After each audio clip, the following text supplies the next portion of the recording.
Usa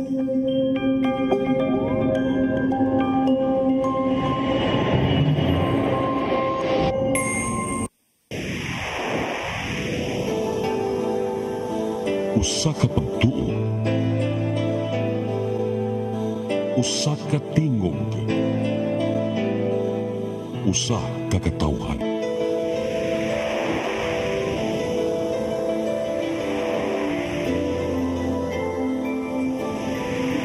Cebu Catholic Television Network.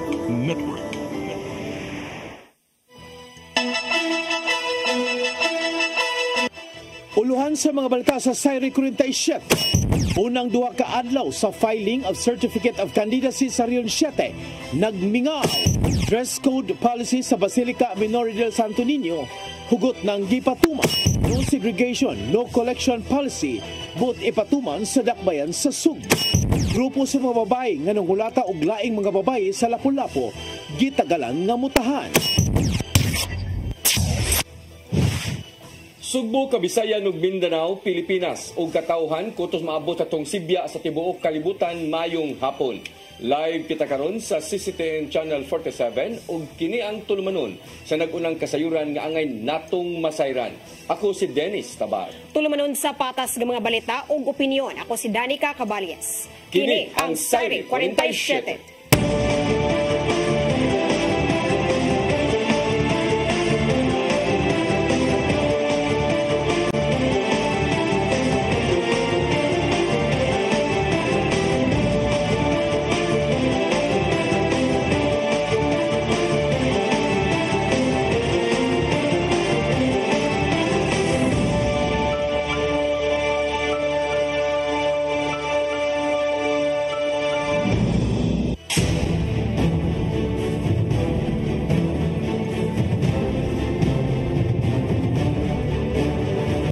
Ug karon sa kumpletong detalye sa atong mga balita, unang duha ka adlaw sa filing sa Certificate of Candidacy dinhi sa Rion 7, nagmingaw matud pa sa Commission on Elections dinhi sa Central Visayas.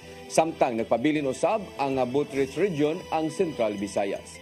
Ang kasayuran ihatod ni Mary Rose Sagarino. Nibisita kaganinang buntag sa buhatan sa Comelec Mandawi si Attorney Francisco Pobi, ang OIC Regional Election Director sa Commission on Elections sa Central Visayas. Ang pagbisita ni Pobi aron ma-monitor ang status sa filing sa Certificate of Candidacy sa Mandawi. Well, so far, the same raman ang ban ay monitor the other places in the province of Bohol, wala po. In the city, kahapon, the first thing in the morning, wala ko bingaw pa man. Pero naalay nag-file nga uban, I think in the province, there was one for congressional position. But for this second day, hopefully na tayo mag-file ng mga kandidato. Matod sa Regional Election Director nga sa kinatibukan, mingaw pa ang mga buhatan sa Cebu ug Bohol o gamay pa lang ang nisangat sa ilang kandidatura. Gilauman ni Pobi ang pagdaghan sa mga aspirants nga mo-file sa COC paingon na sa pagtapos sa filing karong Oktubre 8. Well, actually, the Filipino way, we expect nga siguro by 6, 7, and 8, diha ni magrampa ang mga tao nga mag-file na, or mga aspirants to file their certificate of candidacy. Anyway, the period is from October 1 to 8, and then 8 o'clock in the morning to 5 o'clock in the afternoon. And hopefully, dili na nato maabala ang atong opisina.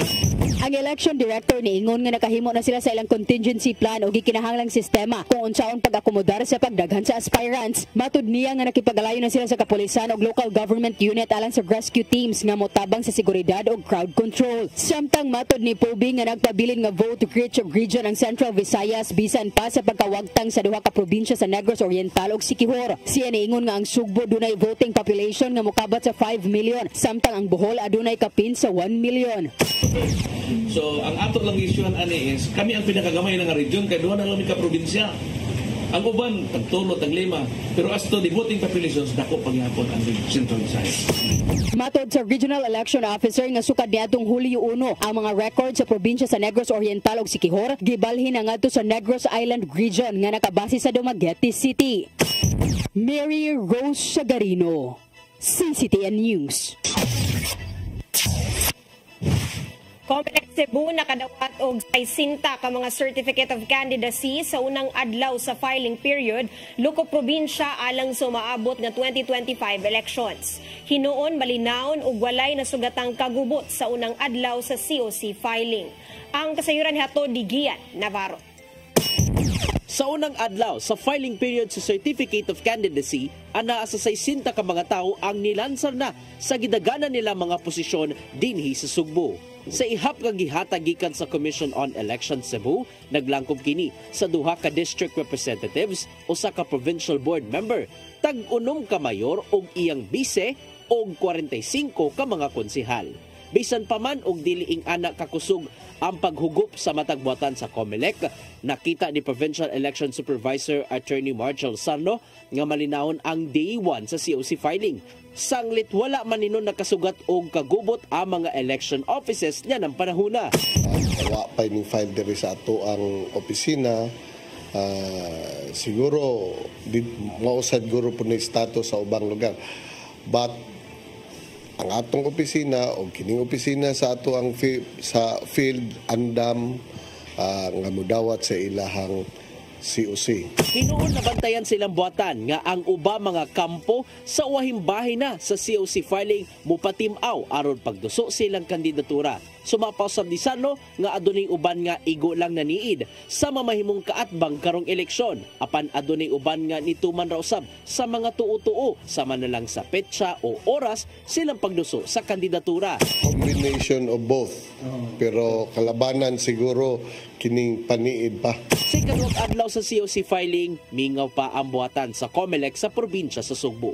Abli pa ang ilang buhatan karong Sabado ug Domingo aron pagdawat daw sab sa ubang Certificate of Candidacy. Adunay dugang pahinumdom ang Provincial Election Supervisor sa ubang mga moduso sa kandidatura. Akong pabalo nga makuha sila og kining doc stamps dito na sila makuha sa Treasurer's Office. Gian Navarro, CCTN News. Commission on Elections dili pa makahatag og katin-awan kung mahimo bang mudagan pagbalik karong eleksyon si dismissed Banban Tarlac Mayor Alice Guo. Taliwa kini sa kasong giatubang karon diha sa korte nga may labot sa mga illegal pugo operations. Ang kasayuran ihatod pagbalik ni Gian Navarro. Dili pa matataw sa Commission on Elections kung mahimo pa bang mulansar sa kandidatura ang natangtang nga mayor sa Banban Tarlac nga si Alice Guo o Guo Waping. Taliwa kini sa kasong giatubang tungod sa gingong pagkalambigit sa illegal pogo operations sa ilang lugar ug uban pa. Gitataw ni COMELEC spokesperson John Rex Laudianco nga ministerya lang ang trabaho sa ilang mga sako. Pasabot nini, igo lang silang mudawat sa mga moduso sa Certificate of Candidacy ug wala sila'y gahom aron i-pre-evaluate o i-reject ang kinsang mulansar sa gidaganang posisyon. Dugang pa nga dili pa makahukom ang ilang buhatan tungod kay wala pa'y desisyon ang mga hingtungdang korte bahin sa mga pasangil nga giatubang ni Guo. Apil nini ang ilang pagsusi sa giingong election offense nga gibuhat sa controversial nga mayor ngatong 2022 elections. Giklaro usab ni Laudianco nga wala nagpasabot nga sigurado nang makadagan ang tanang mga nidiso silang COC karong 2025 midterm elections. Mong kinanang ipaubos sa due process ang tanang mga Certificate of Candidacy nga ilang gidawat o kadugayan, mahukman ra nila kung kinsa man ang ilohong nuisance candidate. Samtang gitataw sa legal counsel ni Guo nga di pa makahukom sa kasamtangan ang kontrobersyal nga mayor kung mudagan pa ba karong eleksyon 2025. Gian Navarro, CCTN News. Kapin usa ka gatos ka mga sakop sa Mandawi City Police Office gipakata paalang sa pagbantay sa seguridad sa filing sa Certificate of Candidacy. Andam usab ang Police Office nga mopadala og personnel kung adunay muhangyo nga kandidato. Ang kasayuran nihatod ni Mary Rose Sagarino.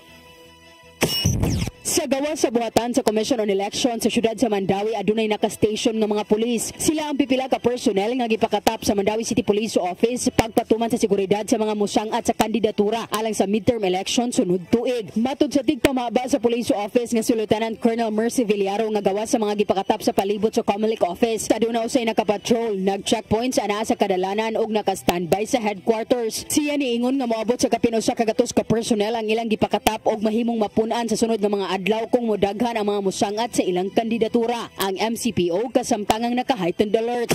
Although expected na nato no for Mandawi City nga permanente ra man gyud siya nga inani ra gyud during sa mga filing from first day to the last day, ang Mandawi City Police Office naghatag hapon of maximum deployment of personnel. Samtang matod ni Villaro nga mahimo sab silang maka-assister sa mga posibleng kandidato kung mohangyo labi na kung adunay hulga kanila. Ang ato ang mahatag sila not on a special tingali nga mo personal na mo guard sa ilaha, mo secure sa ilaha, but makuha na lang ta, ma-inform lang ang office and also sa ilahang opisina and in going to the filing of sa areas sa ato ang COMELEC sa centers, naatay mga kapulisan nga ilahang masakit. Ang filing sa Certificate of Candidacy mahuman sa Oktubre 8. Mary Rose Sagarino, CCTN News. Samtang sa laing balita, gibasura sa Korte Suprema ang writ of amparo ni kanhi Presidential Spokesperson Harry Roque aron mapugnan ang pagtanggong kaniya sa prisuhan. Gipangita si Roque human nga gikontempt sa Kongreso subay na sa nagpadayong investigasyon kabahin sa illegal puguhab sa nasod. Giklaro ni Supreme Court Spokesperson Attorney Camille Ting nga maggamit lang ang writ of amparo sa extrajudicial killings pagkawala ingon man paghulga sa usa ka tawo. Si Roque wa na motambong pa sa nanglabay nga mga hearing aron sukit-sukiton unta sa iyang kadato o pangayuan sa mga dokumento hinungdan nga gipagawasan kini og arrest warrant.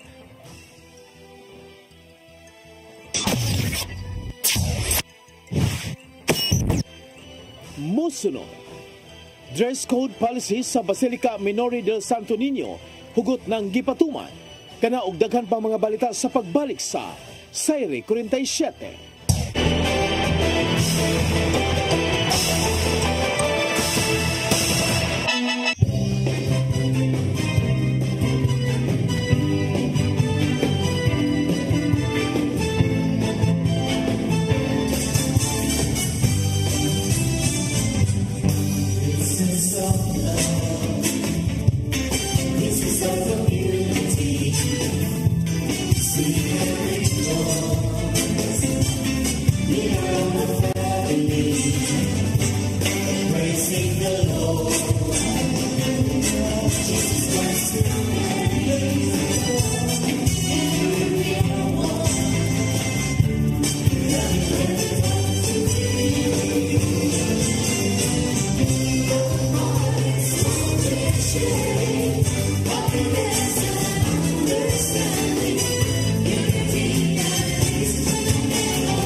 Start today.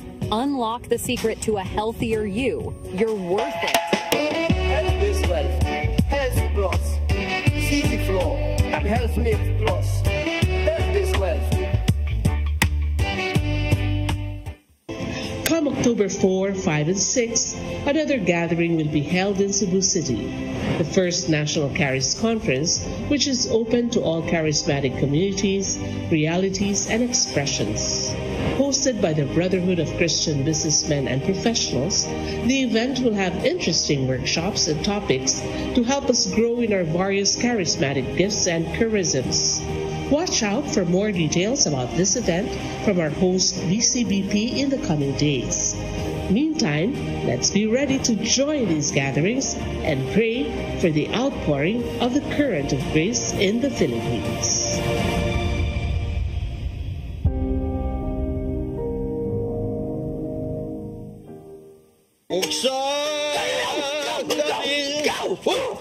Unsa man kang tambula kam kalit lang abot nalandigan ni ron. Gitara ko nga gamay kaayo. Gitara ko nga dako, gamay kaayo. Dailin. Unsa man ang utangan nga naa nga si mong luyo dito? Upa manggod siya na ikatubang ni mo Dailin kay. Tarong mo. Nganong imam kong iapel ni Dailin nga, wa man ko'y labot. Kini panil nga, kini.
Internet sa kong anak, ma'am.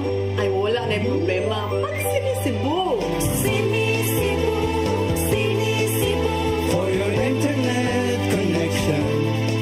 And for the signal of your cable TV. So fast and straight the transmission to your phone. Sinisibu. Sinisibu, Sinisibu. Offers you to have fiber optics. For your viewing experience, perfect and clear so far. So great and affordable for you to enjoy. Sinisibu. Sinisibu Television Network Incorporated offers fiber to the home broadband internet bundled with fiber to the home cable TV connection. Sinisibu Television Network Incorporated with its operation in Metro Cebu and the whole province of Cebu soon. And affordable for you to enjoy. Sinisibu. Ang kinabuhi puno sa hagit. Sugpil na ka, Dri, ha? Ay, pag-inalte! Pagdita ka!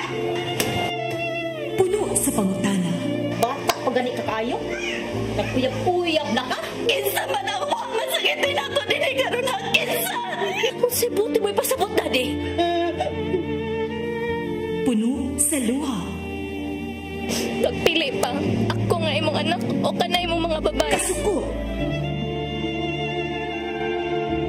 Yung ano pa? Kaluoy ka ni Papa. Apan bisan mangitbit pa ang imong kalibutan, aduna pa'y nagpahiping kahayag. Aduna ka pa'y kasumbungan. Mga laman, hanap na. Dear Tatay, Tunog na unlod na.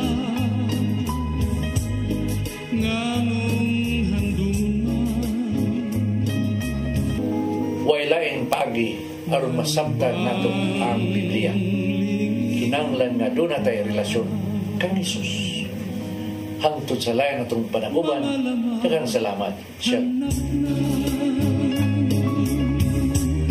Tunog na unlod na.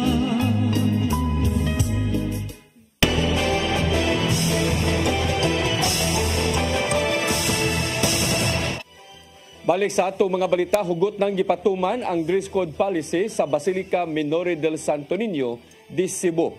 Hangyo nila ngadto sa mga lokal og langyaw nga mobisita nga gikinahanglang tumanon aron dili kini mahasol. Ang kasayuran ihatod ni Gian Navarro. Strikto ng gipatuman sa palibot sa Basilica Minore del Santo Niño de Cebu ang dress code policy sukad na niadtong Oktubre 1. Sa ganghaan pa lang sa simbahan, nakabutang na ang streamers bahin sa mong pulisiya. Nakabutang diha ang pagpasabot nganong gipatuman ang dress code sulod sa basilika. Ingon man ang mga angay og dili ang iyang isulob sulod sa simbahan.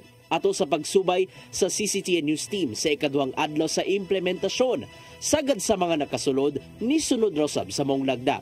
Apan adunay pipila ka mga lokal og langyawng bisita ang gidid-an sa pagsulod tungod kay nag-shortsman og nagchinilas og diha usab gipasabot ang maong lagda.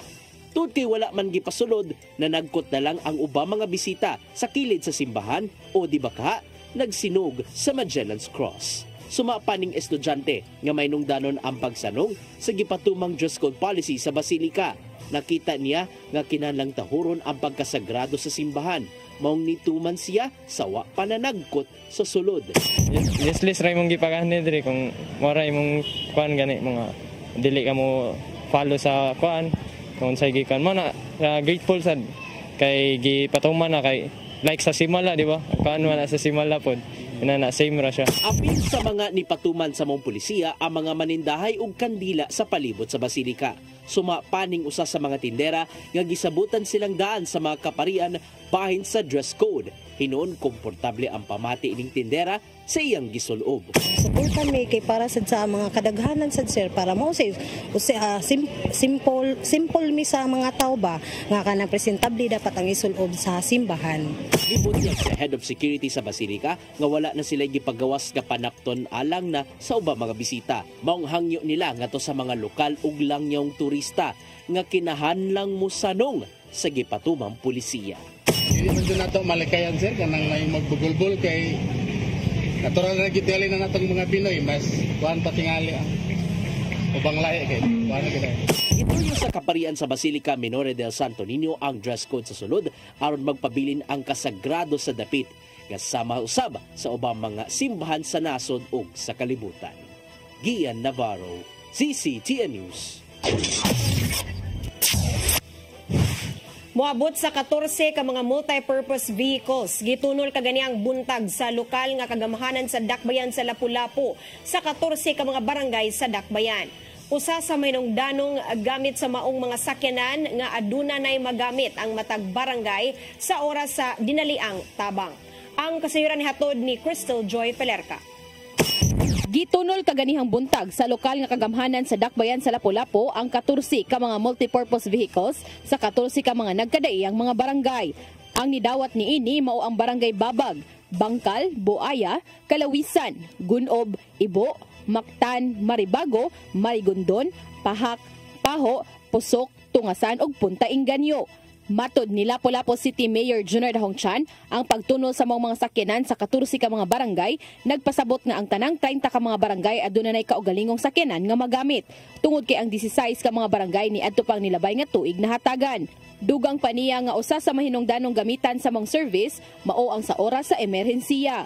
No, the same time dadon sa hospital magamit ni siya kay doon ni siren, doon ni siya blinker. Samtang gitunulan usab og susamang service vehicle ang City Agriculture and Fisheries Office Concafo nga usa sa nakita sa mayor nga kinahanglang makaangkon og kaugalingong sakyanan. Importante kayo sa matag adlaw nila sa ilang kalihukan ngadto sa mga kabarangayan to organize our fisher folks because you know the bread and butter of the city is tourism, so kinahanglan ipalambo na to ang kadagatan. Subay sa mong balita ni adtong Lunes, 4 ka water tanker trucks ang gitunol sa LGU Lapu-Lapu ngadto sa City Disaster Risk Reduction and Management Office kung diin ang usa niini ibutang sa Olango Island. 3 ka mga barangay usab ang nakaangkon og bag-ong garbage trucks nga mao ang Barangay Kanhulaw, Kalawisan ug Suba Basbas. Ang City Traffic Management System usab aduna nay napulo ka mga bag-ong motor nga gamiton sila pagresponde sa traffic ug kung adunay emerhensiya sa kadalanan. Crystal Joy Pelerca, CCTN News. No segregation, no collection policy gustong ipatuman sa dakbayan sa Sugbo. Kinaron maminusan pa ang ginaganon sa mga basura nga ilabay sa Binalio landfill. Ang kasayuran ihatod ni Gian Navarro. Gihingos gani acting Cebu City Mayor Raymond Alvin Garcia ang pagpatuman sa no segregation, no collection policy sa matag panimay sa dakbayan. Mong gipaybaw niya uban ang Solid Waste Management Board o Department of Public Services at dunay tulo ka mga barangay nga gipili alang sa pilot implementation nini. Gipabot nila ang mga lagda nga himon gikan sa ilang habig kung unsaon kini sa pagpatuman. Samtang makig-alain sila sa matag barangay aron masiguro nga tumanon sa matag balay ang pagbuwag sa mga basura gikan sa malata o di malata. Kini ang nakit-ang kasulbaran alang ni Garcia aron mugamay na lang ang mga basura nga ilabay sa Binalio landfill. May numdumang nibisita siya sa Binalio landfill subay sa reklamo sa mga residente nga niabot sa kabalayan ang baho gikan sa maong labayanan sa basura. Sa nimo niyang pagsubay, moabot sa 50% sa mga basurang gipanglabay didto ang puros mga plastik. Duga pa ni Garcia nga kinahanglang masabtan sa matag panimay ang kamahinungdanon sa pagbuwag sa basura. Kini aron dili na mosamot pa ang problemang masugatan gikan sa Binalio landfill. Gian Navarro, CCTN News. Gipasalamatan sa syudad sa Mandaue ang mga top taxpayers nga giingong dakong natampo sa kalambuan sa dakbayan. Sila gipasidunggan sa awarding night sa usa ka hotel kagabii. Sa baguhay lang, ang Mandaue giila sa Bureau of Local Government Finance nga top 2 performing city sa tibok nasod sa locally sourced income. Pasabot nga wala sila nagsalig sa national tax allotment. Gila usabang Mandaue nga finalist sa 2024 Most Business-Friendly Local Government Unit Awards sa Philippine Chamber of Commerce.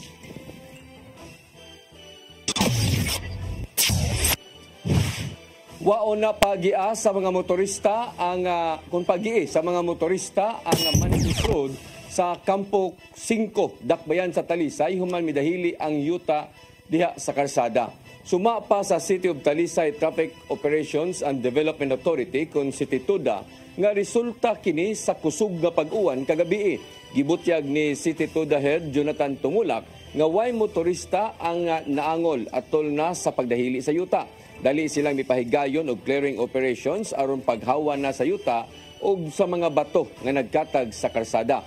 Gipaningkamutan sa City Tuda, DPWH, ingon man sa gikuha nga kontraktor nga mablihan ra pagbalik ang Manifest Road sa labing dali nga panahon.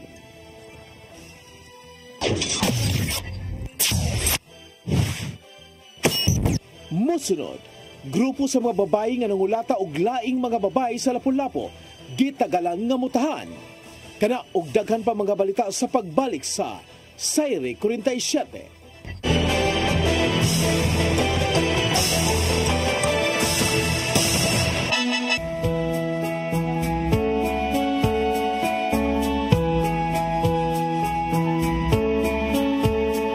You're giving your all in His glory, touching each heart and soul by spreading His words and wonderful deeds that send forth His kingdom. It's love that you feel, that you care for all who have gone astray. You show them the way that leads to His full of life. It's love.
Discover the beauty of the Philippines.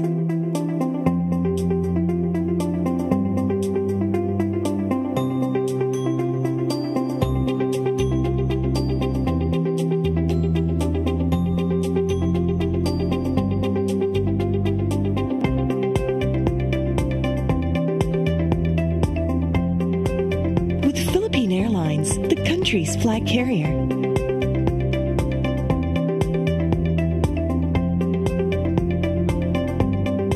The airline that lets you feel the warmth of the nation.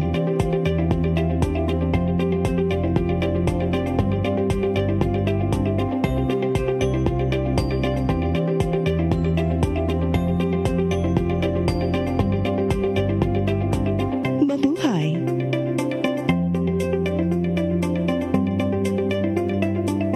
Start today.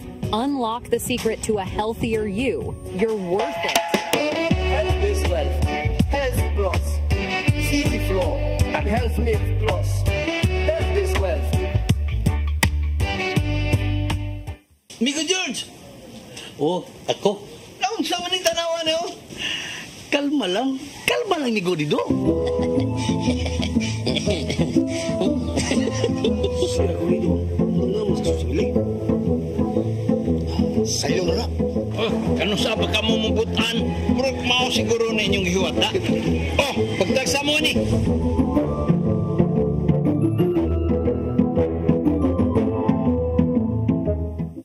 Come October 4, 5, and 6, another gathering will be held in Cebu City, the first National Charis Conference, which is open to all charismatic communities, realities, and expressions.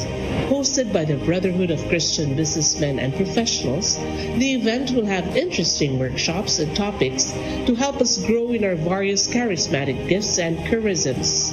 Watch out for more details about this event from our host BCBP in the coming days. Meantime, let's be ready to join these gatherings and pray for the outpouring of the current of grace in the Philippines.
So fast and straight, the transmission to your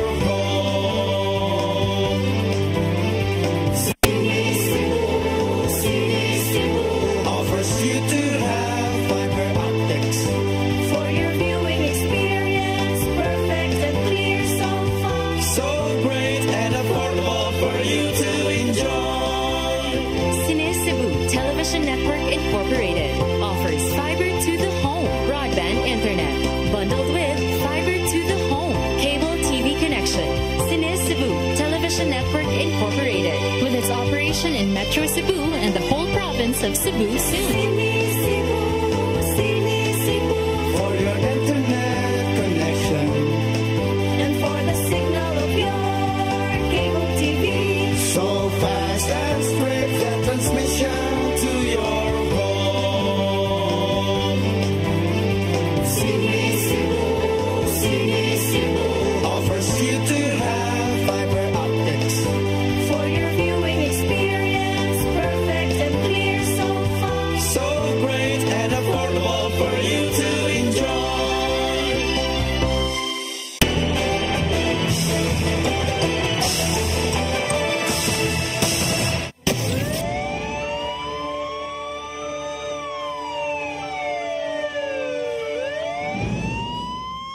Balik sa atong mga balita, grupo sa mga nangulata og mga babae sa Barangay Mactan, Dakbayan sa Lapu-Lapu, gitagalan sa mayor nga mutahan sa iyang buhatan karong adlaw. Kapulisan wa pay nadawat nga kasayuran kabahin niini. Ang kasayuran ihatod ni Crystal Joy Felerca.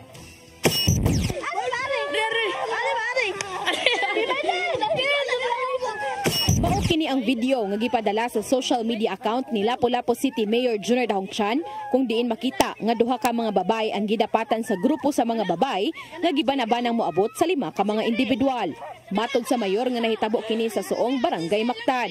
Tungod kay gipadala ra ang maong video, dugang sa mayor nga wala pa masuta kung kanus-a og unsa orasa kini nahitabo. Apan si Police Lieutenant Colonel Christian Torres, ang spokesperson sa Lapu-Lapu City Police Office, nibutyag nga wala pa sila impormasyon kabahin niini tungod kay wala pa usab sila nadawat nga reklamo. Mayroong problema with regards sa itong video. I-informed na para maibawahan na ito o yan sa sunod lakang na buhaton na ito. Importante lang na ma-identify na ito ang mga biktima as well as mga suspect din na itong iglabahon o kinsa itong mga minor, kinsa sa daang hamtong na pangidaron na para mapayin na ito dito. Dugang paniya nga gisuta na usab nila ang 4 ka mga barangay nga sakop sa Station 2 nga mao ang Barangay Mactan, Punta Inganyo, Maribago ug Pahak apan wala usab kini na dawat nga reklamo. Samtang sa pakiginabi sa CCTN News Team ngadto sa mayor, matudiyang nailhan na ang 5 ka mga pangan sa mga nang dapat. Maong hatagan kini niya og higayon nga mutahan sa iyang buhatan karong adlaw. Ako lang sila gitaga gigayon, no, labi na sa mga ginikanan, to give them until 5 p.m. no, to visit to my office. I invite them to visit to my office para matagaan na to og hustisya ang katong babae nga ilahang ginapatan. Usa-usab nga susihon kung mga minor de edad ba ang nalambigit sa maong panghitabo. Kung mutahan ang maong mga responsable, sigon pa sa mayor nga itugyan kini niya ngadto sa mga hintungdang buhatan. Well, ato na siyang i-turn over ngadto sa CSWDO o sa atong women's desk, children sa ato ang mga kapulisan, and then unsay mga pwedeng i-file na kaso. Crystal Joy Felerca, CCTN News. Sa Cebu City Transportation Office kung kinsa ang driver nga giingong nibangga sa traffic enforcer sa Barangay Mabolo ni adtong Lunes sa gabi. Sumapa sa assistant head nilang si Attorney Kent Jongoy nga gitrace nila ang gray nga sakyanan aron may bawaan ang tag-iya ni ini. Gisigundahan ni Jongoy ang nahimong panawagan ni Acting Mayor Raymond Alvin Garcia nga kinahanglang manubag ang driver sa iyang binuhatan. Kini aron dili na mausab ang insidente ngadto sa ubang mga kaubanan. Makita sa CCTV footage nga kalit lang nga niliko ang gray nga sakyanan pagawa sa outer lane. Hangtod nga kalit lang niyang gibangga ang traffic enforcer.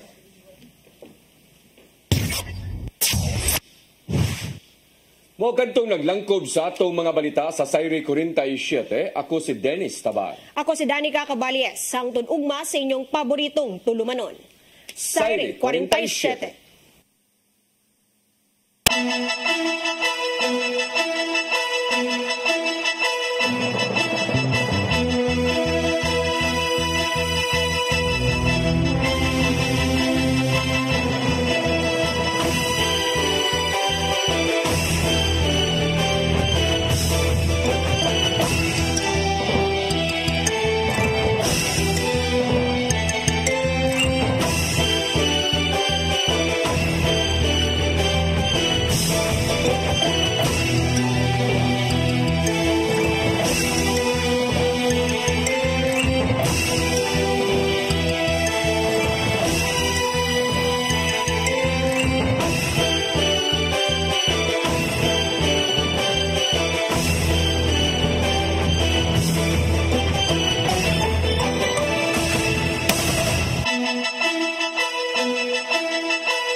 barangay chairman o kagawad, ihahaba rin kapalpakan nila.